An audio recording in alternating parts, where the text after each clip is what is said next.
রাসূলুল্লাহর ইশকে কলিজা টেটে করে। কি ঘুমাইতেছেন আপনারা? আর দেখবেন নীরবে বসে বসে সাল্লাতু সালাম গো আমার দরুদ সালাম গো আমার প্রিয় নবী মুস্তাফা তোমরা যদি কিতাব পড়ে কথা বলা এই কথা বলো না। তোমরা যদি কেউ মদিনাতে যাও এই গোলামের সালামটা আমার নবী রওজার কাছে দিয়ে দিও। কথা বলো না? কথা ভালো, কথা সুন্দর, কিন্তু তুমি যে সুন্দর না, তুমি যে বান্দর, সমস্যা তো এই জায়গা। কথা তো সুন্দর বলেছ, কিন্তু তোমার মাথার চুল মহিলাদের মতো লম্বা কেন? কথা তো সুন্দর বলেছ, তোমার মুখ এত লম্বা কেন? কথা তো সুন্দর বলেছ, তুমি গোসল দাও না কেন? খাদা পাড়ার বন্ধ করে কথা তো সামনে অনেক কথা। যতক্ষণ পর্যন্ত মুনাজাত হবে না, আপনারা কি আমার সঙ্গে আছেন তো? কে কে বসবেন না হাত তুলে? মুনাজাত পর্যন্ত আমরা কারা কারা বসবো? দু হাত উঁচু করে আল্লাহকে দেখাই দেন। একদম সোজা করেন, একদম সোজা করে হাতের আঙ্গুলগুলো ফাঁকা করে দেন। একটা দোয়া করে দিচ্ছি। প্রভু, এই পৃথিবীতে ঘুরে ঘুরে অনেক ফুলের বাগান দেখছি রে আল্লাহ। আজকের জান্নাতের বাগানটা তুমি তাকায় দেখো, এই বাগানটার দেখতে কত সুন্দর লাগে। আরে আমরার মাওলা,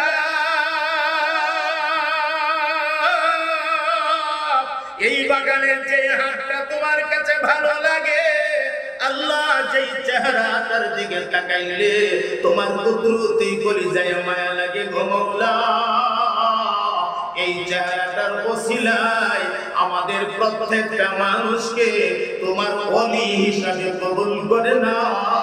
একসাথে সবাই বললেন আমিন।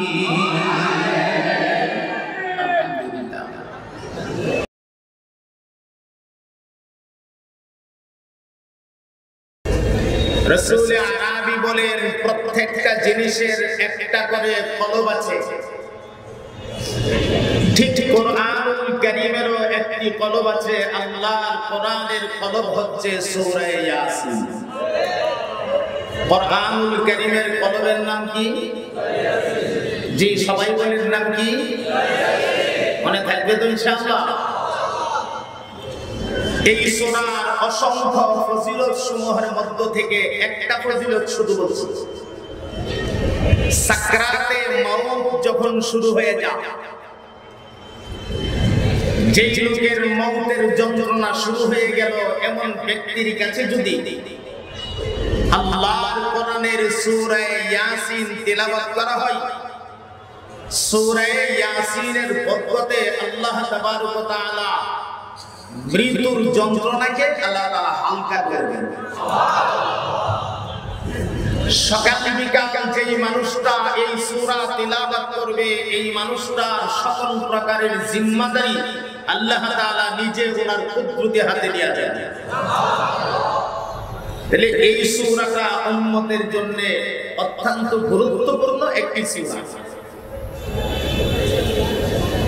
আমি আপনাদেরকে যেহেতু সংক্ষিপ্ত সময় আলোচনা শোনাবো, এই জন্য আমি কোনো ভূমিকা না দিয়ে ডাইরেক্ট আলোচনায় ঢুকে যাই। আসমান বানানোর আগে, জমিন বানানোর আগে, এক কথাই যদি বলি, ভূমণ্ডল নবমণ্ডল বানানোর 1000 বছর আগে আল্লাহ তার আরশে আজিমে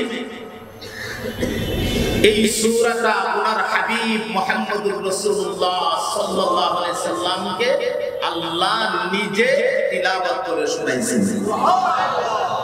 এত আসলে বললেন? সেদিন আল্লাহ তার হাবিবকে ইয়াসিন বলে ডাক দিয়েছিলেন। এটা আমাদের নবী পাকের একটা সিফাতি নাম। কোন কোন সময় আল্লাহ ইয়াসিন বলে ডাক দিয়েছেন, কোন জায়গায় আল্লাহ তার হাবিবরে তাহা বলে ডাক দিয়েছেন, কোন জায়গায় আল্লাহ তার হাবিবকে ইয়া আইয়ুহাল মুযাম্মিল বলে ডাক দিয়েছেন, আবার কোন সময় আল্লাহ তার বন্ধুকে ইয়া আইয়ুহাল মুদাসসির বলে ডাক দিয়েছেন। পবিত্র কোরআনুল কারীম যদি আমরা লক্ষ্য করি তাহলে দেখব অন্যান্য নবীদেরকে আল্লাহ নাম ধরে ধরে ডাক দিয়েছেন, ইয়া ঈসা, ইয়া মূসা, ইয়া ইব্রাহিম, ইয়া ইয়াহইয়া খুযিল কিতাবা বিকুওয়া। পক্ষান্তরে আপনার আমার নবী রহমতে আলমকে রব্বুল আলামিন নাম ধরে কালামুল্লাহ শরীফের কোথাও ডাক দেই নাই। আল্লাহ আমাদের নবীকে এক একবার এক একটা নামে সম্বোধন করেছে। আচ্ছা, এই কথাগুলি কি আমাদের নবীর প্রশংসা নয়? কথা বলেন, এই কথাগুলি কি আমাদের নবীর প্রশংসা নয়? কোন কোন সময় দেখা যায় রাসূলের প্রশংসা করতে গিয়ে একটু বাড়াবাড়ি করে ফেলা, বাড়াবাড়ি অতিরঞ্জিত, এমন করেন না, করে না? আফসোস, মাঝে মাঝে দেখবেন কিছু আশিকে রাসূল আমাদের সমাজে দেখা যায় মাথার চুল লম্বা করে নিয়ে কোমরে ছেড়ে দিছে, পুরুষ এটা মহিলার মতো দেখা যায়, হাতের মধ্যে বালা লাগাইছে, কান ছিদ্র করে বালি লাগাইছে, আর মোষ এমন লম্বা করে রাখছে মুসের লাগি বাত দিলে ঠিকভাবে খেতে পারে না। বাত দিলে খাওয়ার লাগলে লেন্দ্রা না আলগে ধরে ধরে খাওয়ার লাগবে। আর কুসল তো এটা দেওনি না, কাছে গেলে হুদা ফাটার বন্ধ কথা কয় না, কাছে নেই না, নাই নামাজ নাই, রোজা নাই, সুন্নাত শরীয়তের খবর নাই, রাসূলুল্লাহর ইশকে কলিজা টেটে করে কি ঘুমাইতেছেন আপনারা? আর দেখবেন নীরবে বসে বসে সাল্লাতু সালাম গোয়া মার দরুদ সালাম গোয়া মার কোয়া নবী মুস্তাফা তোমরা যদি কিতাব পড়ে কথা বলা, কথা বলা, এই কথা বলো না, তোমরা যদি কেউ মদিনাতে যাও এই গোলামের সালামটা আমার নবী রওজার কাছে দিয়ে আসেন। কথা বলো না, ভালো কথা, ভালো কথা সুন্দর, কিন্তু তুমি যে সুন্দর না, তুমি যে বান্দর, সমস্যা তো এই জায়গা।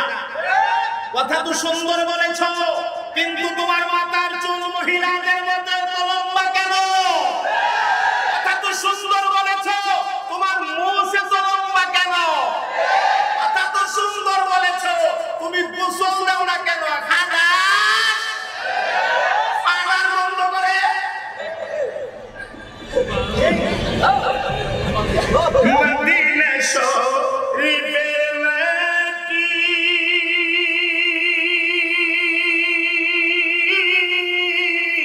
আরে চোখে মুখে সুরমা মাটি, সেই মাটিতে আছে আমার, সেই মাটিতে আছে আমার দয়াল নবী মুস্তাফা তোমরা যদি। কথা সুন্দর বলছো, তুমি নামাজ পড়ো না কেন? তুমি এরকম এই সুন্নতের কাছে আসো না, সুন্নতের ধার ধারো না, নামাজের খবর নাই, রোজার খবর নাই, শরীয়তের খবর নাই, গোসল দেও না, এভাবে তুমি চলাফেরা করো। তুমি তো সুন্দর না, তোমার কথা বলে সুন্দর হলে কি হবে? এই কথা বলে তো তুমি সামনে দাঁড়াইতে পারবে না। কথা বলেন ঠিক না নাকি? অনেক সময় শুয়ে শুয়ে কোন শাসনে পাইব তোমার, হাই গো নবীজি কোন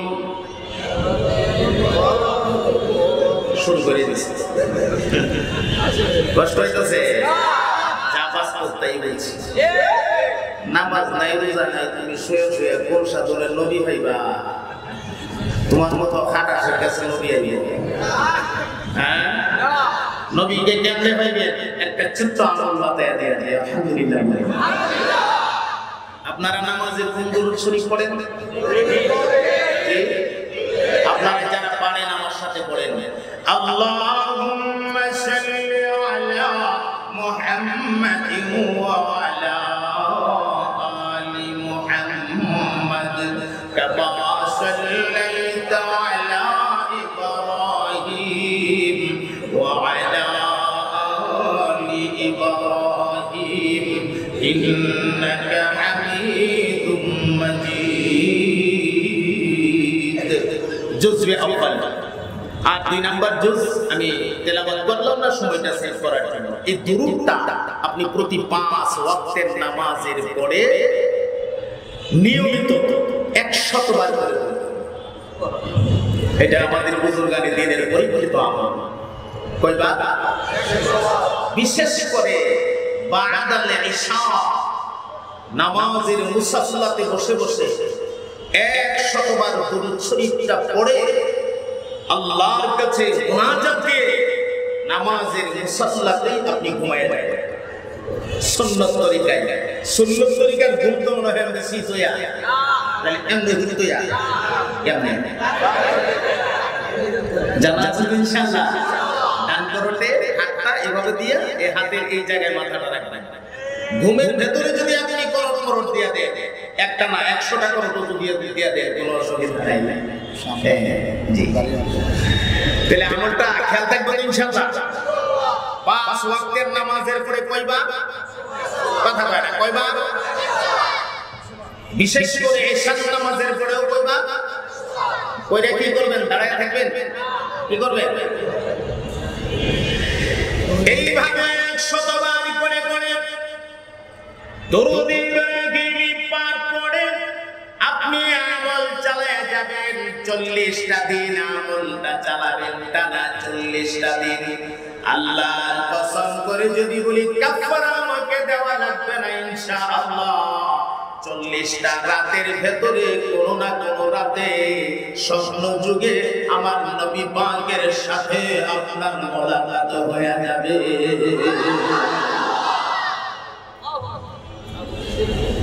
এই জন্য আপনি বাদামে সালাম ধরে আপনি চট্টগ্রাম যাবেন। চট্টগ্রামের গাড়িতে আপনাকে উঠতে হবে। উঠছেন আপনি সিলেটের গাড়িতে, আর মুখ দিয়ে বলছেন আমি চট্টগ্রাম যাই। আপনার যাওয়াটা কি চট্টগ্রাম হবে না সিলেট যাওয়া হবে? কেন কেন? যেই গাড়িতে উঠলেন এই গাড়িটা তো চট্টগ্রামের গাড়ি না। এই জন্য লাইনে হাঁটতে হবে গো ভাই। লাইন ছাড়া লাইনে হাঁটতে কোনদিন আল্লাহ এবং তার রাসূলকে পাওয়া যায় না। চিল্লায়ে বলেন কথা ঠিক নাকি? মাথার চুল লম্বা করে দিয়ে, মুছ লম্বা করে দিয়ে, সুন্নাত শরীয়তের খবর তোমার কাছে নাই। খোদাকে কসম, তোমার মতো ব্যক্তির কাছে আমার রাসূল কখনো আসবে না। লাইনে হাঁটো, ঘুমের ঘরে উম্মত নবী পাকের সাথে তোমার মোলাকাত হয়ে যাবে ইনশাআল্লাহ। লাইনে হাঁটতে মনে হইতা না, হাঁটতে পারবা। আপনাদের যদি কষ্ট না হয়, মাজমার খালি জায়গাগুলি একটু বন্ধ করে ফেললে মাজমাটার মধ্যে রহমত হবে। আপনারা কি রাজি আছেন? রাজি আছেন সবাই? একটু সামনে আসেন, জিকিরের সাথে লা ইলাহা ইল্লাল্লাহ।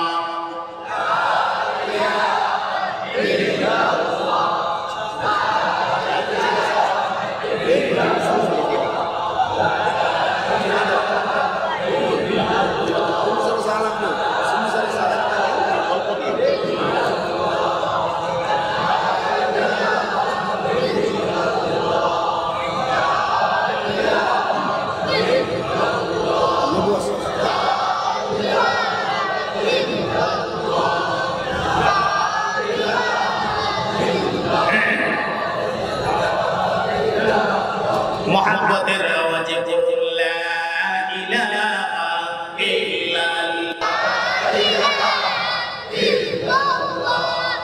লা ইলাহা ইল্লাল্লাহ, লা ইলাহা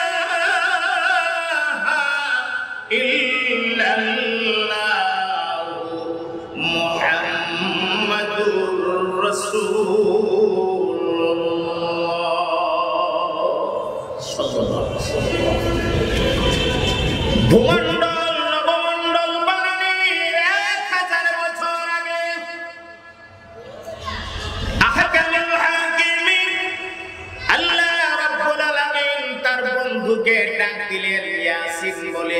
ইয়াসিন ওয়াল কুরআনিল হাকীম ইন্নাকা লামিনাল মুরসালিন।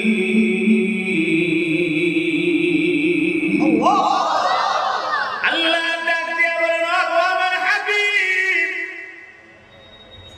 ওয়াল কুরআনিল হাকীম, প্রজ্ঞাময় কোরআনুল কারীমের কসম, ইন্নাকা লামিনাল মুরসালিন, নিশ্চয় আপনি আমার রাসূলদের মধ্য থেকে একজন রাসূল।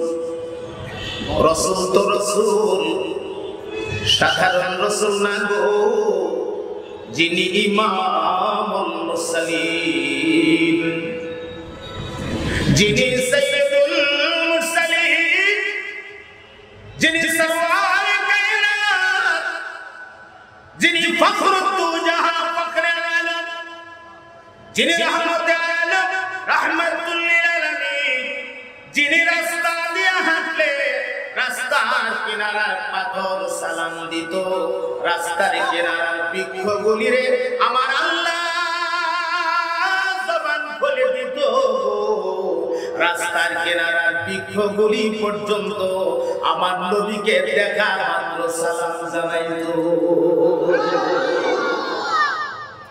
সেই মহান নবীর উম্মত আমরা, চিল্লায়া বলেন আলহামদুলিল্লাহ। আল্লাহ পাক সেদিন তার হাবিবকে ইয়াসিন বলে ডাক দিয়া কয়, প্রজ্ঞাময় কোরআনুল কারীমের কসম।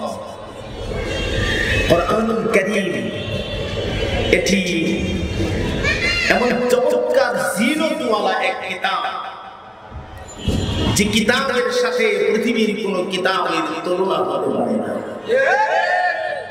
আপনি পদ্য বলেন, গদ্য বলেন, ছন্দ বলেন, নাত বলেন, শের বলেন, হামদ বলেন, গজল বলেন, যাই বলেন, আল্লাহর কোরআনের সাথে পৃথিবীর কোনো কিছুর তুলনা হয় না। বর্তমান সময়ের যে ডিজিটাল গান, যে গানের জন্য আমার তরুণ সমাজ, তরুণ বন্ধুরা পাগল, যে গানের পাগল হইয়া সারা রাত ব্যাপী ওই যে গানের ভেতরে কি দেখতা, জি হেডফোন, সারা গান শুনতেছে, আর গান শুনতে শুনতে ঘুমায় গেছে, ঘুম ভাঙছে পরেও দেখে যে কানের ভেতরে গান বাজতে আছে। আফসোস, এই ঘুমের ঘরে, আজকের এই ঘুমের ঘরে আপনার কাছে যে মালাকুল মউত আজরাইল আসবে না, এমন কি কোনো গ্যারান্টি আপনার কাছে আছে? তাহলে আপনি যে এরকম ভাবে গান লাগায় ঘুমায় গেলেন, আফসোস। আপনি কি ভাবছেন গানের ভেতরে আল্লাহর কোরআন থেকে বেশি মজা? কথা কয় না, বেশি মজা। আপনি দুনিয়ার গান, আরে একটা গানকে মজা লাগানোর জন্য অন্তত 10-12 জন মানুষ এটার পেছনে মেহনত করতে হয়। আমি আমার দেশীয় ভাষায় বলি, কামলা দিতে হয়, মুনি দিতে হয়, মজুরি খাটতে হয়। একজনে দেখবেন গলার মধ্যে এরকম একটা কি লাগা বড়, এরকম, এটারে ডুলি বলা হয়, ডুলি, ডুল ডুল, দেখেন না এরকম ডুল ডুল, এটা এরকম বাইরা, বাইরা তো বাইরা, এদিকে বাইরাও আবার নাচেও, বোঝা যায় এটা মির্গি বেমারে ধরে ফেলাইছে। এই সব যে করে উদ্দেশ্য কি? যেই লোকটা গানে ধরে টান দিছে এটারে মজা লাগাইতো। আরেকজন দেখবেন ফুটা লাগায়, একটা লাগায়, এটার নাম জানি কি, এই তো আপনারা জানেন, সব জানেন। বাজি বাজাইতেছে, হে হুয়াইতে হুয়াইতে এর কান খুলে গেছে, চোখ বাইরে গেছে, চেহারা লাল হয়ে গেছে, এর পরে হে পুছারে না, তাল নিরস্ত হয়ে গেছে। কথা কয় না। আরেকজনে দেখবে ওই যে আপনার এরকম একটা কি বলা হয়, বাক্সর মতো, দরজার ফাঁকা ধরে টানে, হারমোনিয়াম আসেনি আসেনি। কিন্তু আল্লাহ রাব্বুল আলামিন কোরআনুল কারীমের ভেতরে এমন একটা স্বাদ, এমন একটা মজা আমার আল্লাহ তার কোরআনুল কারীমের ভেতরে ঢুকায় রাখছে গো। আমার আল্লাহর কোরআন যখন তেলাওয়াত করা হয়, মজা লাগানোর জন্য ডুলের বাজনা লাগে না, মজা লাগানোর জন্য বাঁশির বাজনা লাগে না, মজা দরজা লাগানোর জন্য হারমোনিয়াম বাজনা লাগে না, কিচ্ছুই লাগে না, নসরতকারী আর সাহায্যকারী লাগে না। আল্লাহর কোরআন যে কোনো মানুষ তেলাওয়াত করো, কণ্ঠ যদি ভালো না হয় আর তেলাওয়াতটা যদি সহিহ হয়, এই তেলাওয়াতের ভেতর থেকে অটোমেটিক একটা মজা বের হয়ে যায়, এক বেমিসাল মজা, যেই মজার সাথে দুনিয়ার কোনো মজা তুলনা হতে পারে না। এই জন্য কোরআনুল কারীমের সাথে দুনিয়ার কোনো গ্রন্থের তুলনা হয় না। সুবহানাল্লাহ বলেন। আমার ভাই, তাওরাত, জাবুর, ইনজিল এগুলিও আল্লাহর কিতাব, তবে তাওরাত তাওরাতের জায়গাতে নাই, ইনজিল ইনজিলের জায়গাতে নাই, জাবুর জাবুরের জায়গাতে নাই। পরিবর্তন এসে গেছে, এগুলিকে উল্টায় পাল্টায় ফেলছে, বড় বড় মনীষীদের কথা ঢুকায় ফেলছে, তিনটার মিলাইয়া বাইবেল বানায় ফেলছে বাইবেল। আর আজ থেকে 1500 বছর আগে আমার আল্লাহ তার কোরআনুল কারীমকে নাজিল করেছেন, যেইভাবে নাজিল করেছিলেন অত পর্যন্ত এভাবেই আছে। একটা জবর, একটা জের, এমনকি একটা নক্তার কোনো পরিবর্তন হয় না। ইনশাআল্লাহ কিয়ামত পর্যন্ত আল্লাহর কোরআনের কোনো পরিবর্তন হবেও না। একটি মাত্র কারণ, কোরআনুল কারীমের হিফাজতের জিম্মাদার কে? আল্লাহ। চিল্লায়ে আওয়াজ দিয়ে বলেন কে?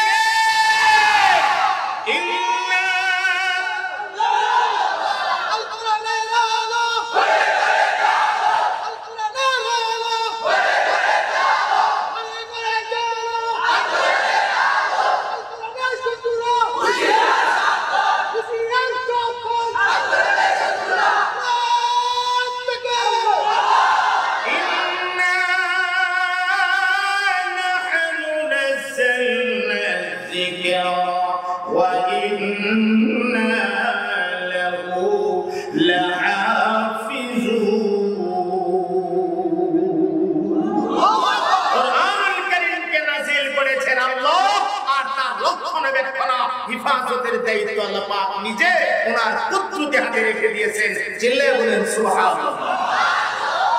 এই কোরআনের সাথে তুলনা হয় না। আমি আপনাদেরকে একটু দেখাই পবিত্র কোরআনুল কারীমের ছোট্ট একটা সূরা। কোরআন শরীফকে আল্লাহ কিভাবে জিনত দিয়ে সাজাইছেন। ছোট্ট একটা সূরা, সূরাতুল ইখলাস। আমরা কি জানি? জি জানি। কুল হুয়াল্লাহ সূরা, কুল হুয়াল্লাহ। একটু পড়েন আমার সাথে। কুল হুয়াল্লাহু আহাদ, আল্লাহুস সামাদ। একটু রাখেন। প্রত্যেকটা আয়াতের শেষ দিকে আল্লাহ পাক দাল ফিট করে দিয়েছেন। দাল কি লাগিয়েছে? বলেন কুল হুয়াল্লাহু আহাদ, আল্লাহুস সামাদ, লাম ইয়ালিদ ওয়া লাম ইউলাদ ওয়া লাম ইয়াকুল লাহু কুফুয়ান আহাদ। আমরা যদি সূরা নাসের দিকে তালাশ করি, প্রত্যেকটা আয়াতের পেছনে আমার আল্লাহ সিন লাগায় দিয়েছেন। কুল আউযু বিরাব্বিন নাস, মালিকিন নাস, ইলাহিন নাস, মিন শাররিল ওয়াসওয়াসিল খান্নাস, আল্লাযী ইউওয়াসওয়িসু ফি সুদুরিন নাস, মিনাল জিন্নাতি ওয়ান নাস। আমরা যদি সূরা ফিলের দিকে তালাশ করি, আল্লাহ রাব্বুল আলামিন প্রত্যেকটা আয়াতের পেছনে লাম লাগায় দিয়েছেন। লাম, আলাম তারা কাইফা ফাআলা রাব্বুকা বিআসহাবিল ফিল, আলাম ইয়াজআল কাইদাহুম ফি তাদলিল ওয়া আরসালা আলাইহিম তায়রান আবাবিল। আমরা যদি সূরা তাহার দিকে লক্ষ্য করি, প্রত্যেকটা আয়াতের পেছনে আল্লাহ খারা জবর লাগায় দিয়েছেন। খারা জবর, ওয়াদুহা ওয়াল্লাইলি ইযা সাজা, মা ওয়াদ্দাকা রাব্বুকা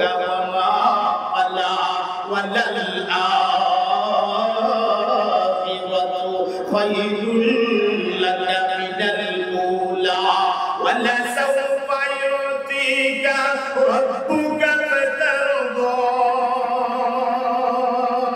আমরা যদি আমার ভাই সূরাতুল শামসে থেকে লক্ষ্য করি আমার আল্লাহ প্রত্যেকটা আয়াতের পেছনে হা লাগাই দিয়েছেন হা والشمس وضحاها والقمر إذا تلاها والنهار إذا جلاها والليل إذا يغشاها والسماء وما بناها والأرض وما طحاها ونفس وما سواها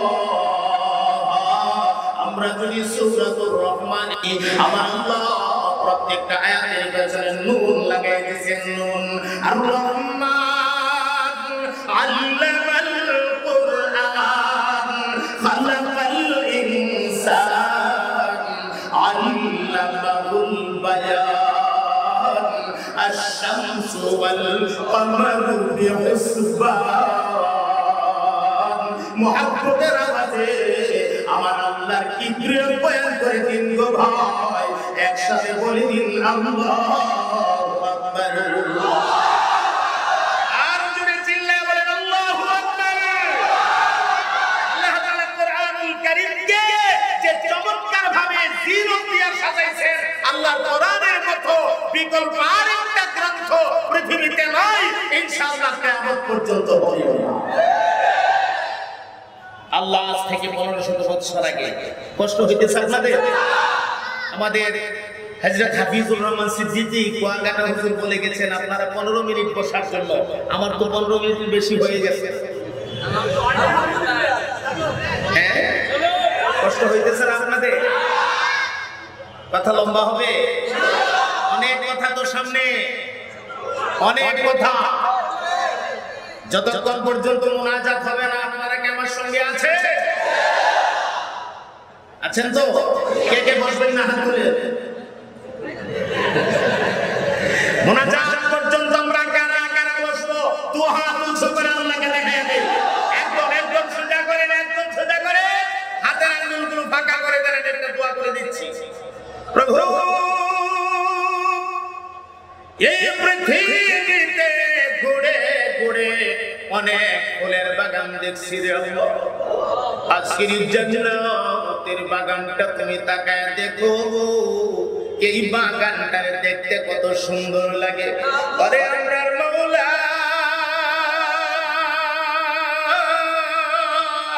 এই বাগানের যে হাতটা তোমার কাছে ভালো লাগে আল্লাহ যেই চেহারাটার দিকে তাকাইলে তোমার কুদরতি কলিজায় মায়া লাগে গো মাওলা এই চেহারাটার ওসিলায় আমাদের প্রত্যেকটা মানুষকে তোমার ওলি হিসাবে কবুল করে নাও একসাথে সবাই বলে দিন আমিন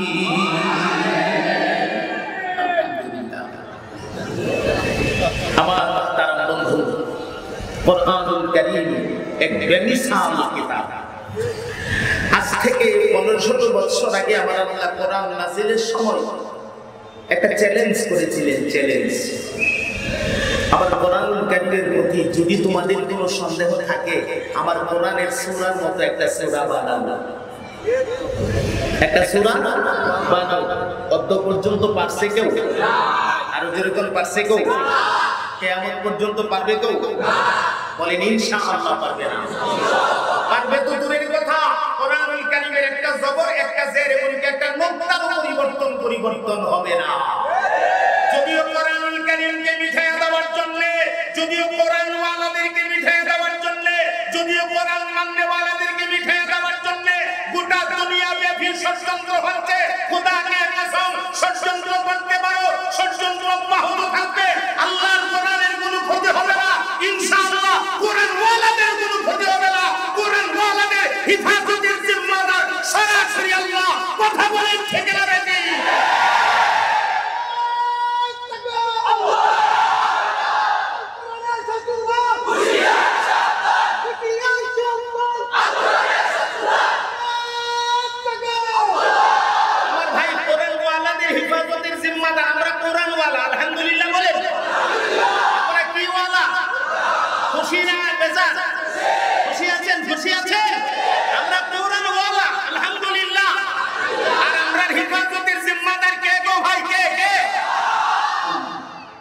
মনে থাকবে ইনশাআল্লাহ? আল্লাহর উপর ভরসা আছে তো? আজ থেকে লক্ষ লক্ষ কোটি বছর আগে ভূমণ্ডল আর নবমণ্ডল বানানোর 1000 বছর আগে আমার আল্লাহ তার শাজিবে তার বন্ধুকে তেলাওয়াত করে শোনাইতেছেন সূরা ইয়াসিন। ইয়াসিন, ওগো আমার বন্ধু, ওয়াল কুরআনিল হাকীম, প্রজ্ঞাময় কোরআন কারীমের কসম, ইন্নাকা লামিনাল মুরসালিন, নিশ্চয় আপনি আমার রাসূলদের মধ্য থেকে একজন রাসূল। সুবহানাল্লাহ। আমার ভাই কথা বলেছিলাম, আপনার আমার নবী শুধুই কি রাসূল, শুধুই রাসূল না, যিনি ইমামুল মুরসালিন, যিনি সাইয়্যিদুল মুরসালিন, যিনি সরওয়ারে কায়নাত, যিনি ফখরুদ্দু জাহা, যিনি রাহমাতুল লিল আলামিন, সারা জাহানের জন্য রহমত, শুধু মানুষের জন্য রহমত না, যিনি ছিলেন জিন্নাতের জন্য রহমত, যিনি ছিলেন আসমানের জন্য রহমত, যিনি ছিলেন চন্দ্র সূর্যের জন্য রহমত, যিনি ছিলেন লক্ষ কোটি তারকার জন্য রহমত। এক কথাই যদি বলি, সারা জাহানের ছোট বড় আল্লাহর যত মাখলুকাত আছে গো, সমস্ত মাখলুকাতের জন্য আমার আল্লাহ আপনার আমার নবীকে রহমত বলে রহমত বানাইয়া এই দুনিয়ায় আল্লাহ পাঠিয়ে দিয়েছিলেন। মহান নবী, মহান উম্মত আমরা আলহামদুলিল্লাহ বলে এতে খুশি না বেজার? নবী পাইছেন বড়, উম্মত বড়, দায়িত্ব বড় না ছোট? এই জায়গাতে সমস্যা। নবী পাইলাম বড়, উম্মত হইলাম বড়, দায়িত্বটা যে বড়, এই জায়গাতেই সবচেয়ে বড় সমস্যা। বড় দায়িত্ব আমাদের, কিন্তু দায়িত্ব আমরা পালন করি না। দায়িত্বের অবহেলা আমাদের মাঝে আছে না নাই? আরো জোরে বলেন, আছে না নাই? আফসোস।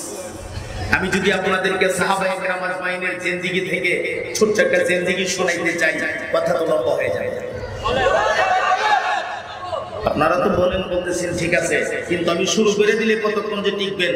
আপনারা যারা জালালী হুজুরের আলোচনা পূর্বের থেকে শুনে অভ্যস্ত বা আগের থেকে শুনে আসছেন, এমন শ্রোতা যদি এখানে থাকেন, আপনারা হয়তো টের পাইবেন এই গোলাম মাইক করলে তো 2-2.5 ঘন্টার আগে ছাড়ে না।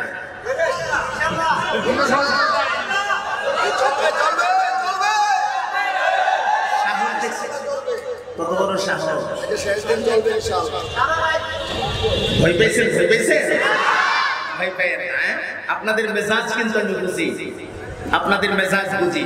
আর বিশেষ করে এলোমেলো পরিবেশে মাহফিলে বসতিত, একটু ঠান্ডা মাথায় বসলে কথাবার্তা কিন্তু ঠান্ডা মাথায় আস্তে আস্তে গুছায় শুরু করা যায়।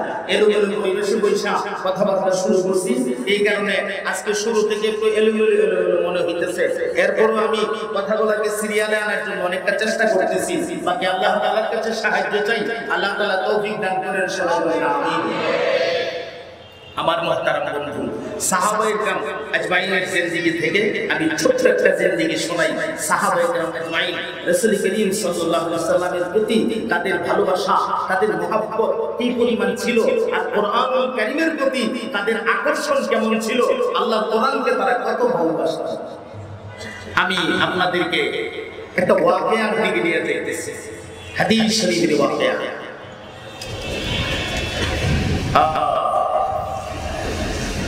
আব্দুল উজ্জা নামটা খুব মনে রাখবেন। বলুন কি নাম?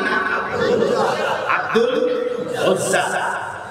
ইসলাম ধর্ম গ্রহণ করার আগের নাম, ইসলাম ধর্ম গ্রহণ করার পরে ওনার নাম আব্দুল্লাহ। আল্লাহর কাছে প্রিয় দুইটা নাম। বলেন, আল্লাহর কাছে প্রিয় কয়টা নাম? দুইটা নাম। একটা নাম আব্দুল্লাহ, আর একটা নাম আব্দুর রহমান। আব্দুল উজ্জা ইসলাম ধর্ম কবুল করার আগের নাম, ইসলাম কবুল করার পরে নাম কি? বলুন কি না? আমার মহতারাম বন্ধু, খুব সংক্ষেপ করে আপনাদেরকে খোলাসা কথাটা জেহেনে দেওয়ার জন্য নিয়ে যাচ্ছি সামনে।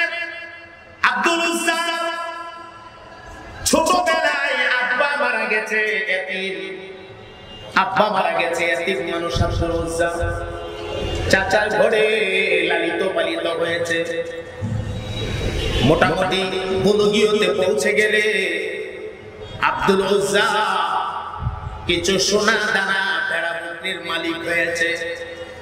চাচা বাড়িতে থাকে, হঠাৎ করে একদিন চাচাকে লক্ষ্য করে ডাক দেয়া, চাচা একটা কথা আপনার কাছে আমি জানতে চাই, যদি কোনো আপত্তি না থাকে। হ্যাঁ ভাতিজা বলো। চাচা গো, মুহাম্মদ নবী সম্পর্কে আপনার কি বক্তব্য যদি একটু বলেন। চাচা তখন জবাবে বলে, মুহাম্মদ আল্লাহ আমিন। মুহাম্মদের মতো এমন সৎ চরিত্রওয়ালা মানুষ হয় না, মুহাম্মদের মতো এমন চমৎকার আখলাকওয়ালা আমার জীবনে কোনোদিন আমি দেখি নাই। চাচা মুহাম্মদ যে রাসূলুল্লাহ, এই বিষয়ে আপনার বক্তব্য কি?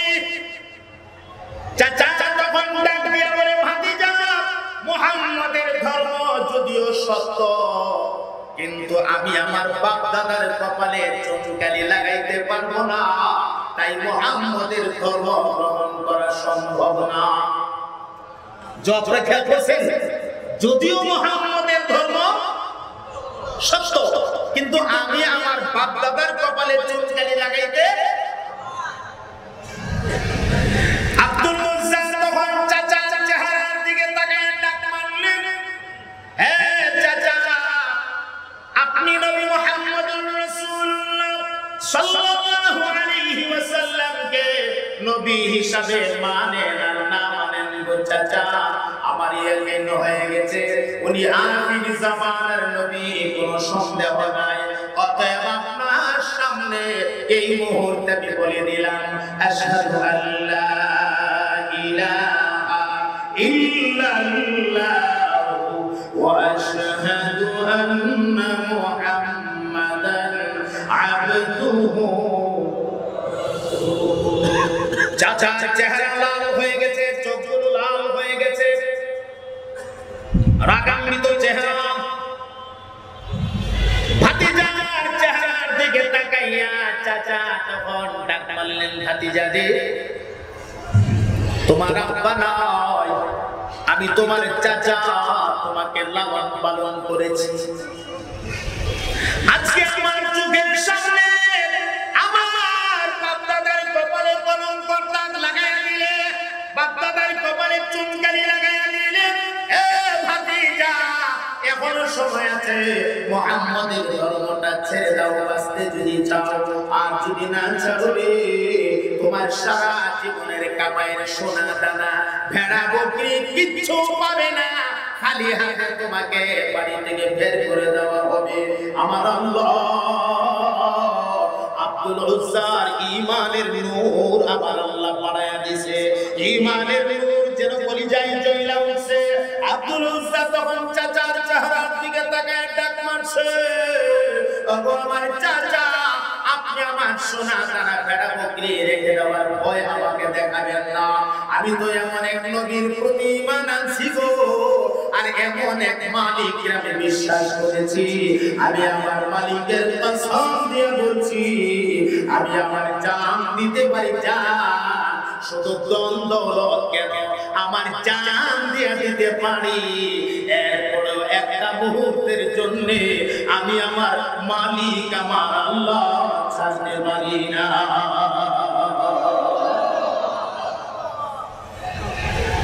আমার মহান বন্ধু চাচা আব্দুল উজ্জাকে বাড়ি থেকে বের করে দিবেন সিদ্ধান্ত নিয়েছে। চাচা আমার বাড়ি থেকে তুই বের হয়ে যা, সারা জীবনের কামাই সোনা দানা ভেড়া বকরি সব রেখে দিলেন, আব্দুল উজ্জাকে কিছুই দিলেন না। এমনকি আব্দুল উজ্জার গায়ের কাপড়টা পর্যন্ত টান দিয়া খুলে ফেলেছে। আরে শুধু তাই না, আব্দুল উজ্জার পরনের কাপড়টার মধ্যে দুইটা টান মারছে। এটা লুঙ্গি বলেন আর পায়জামা বলেন, যাই বলেন, যেই মাত্র পরনের কাপড়টার মধ্যে দুইটা টান মারছে, এমনিতে আব্দুল উজ্জা আর নিজের সামলাইতে পারে না, আর দুইটা চোখের পানি ধরে রাখতে পারে না। আব্দুল উজ্জা দুইটা চোখের পানি চাইরা দিয়া চাচার চেহারার দিকে তাকায় ডাক মারছে, ওগো আমার চাচা,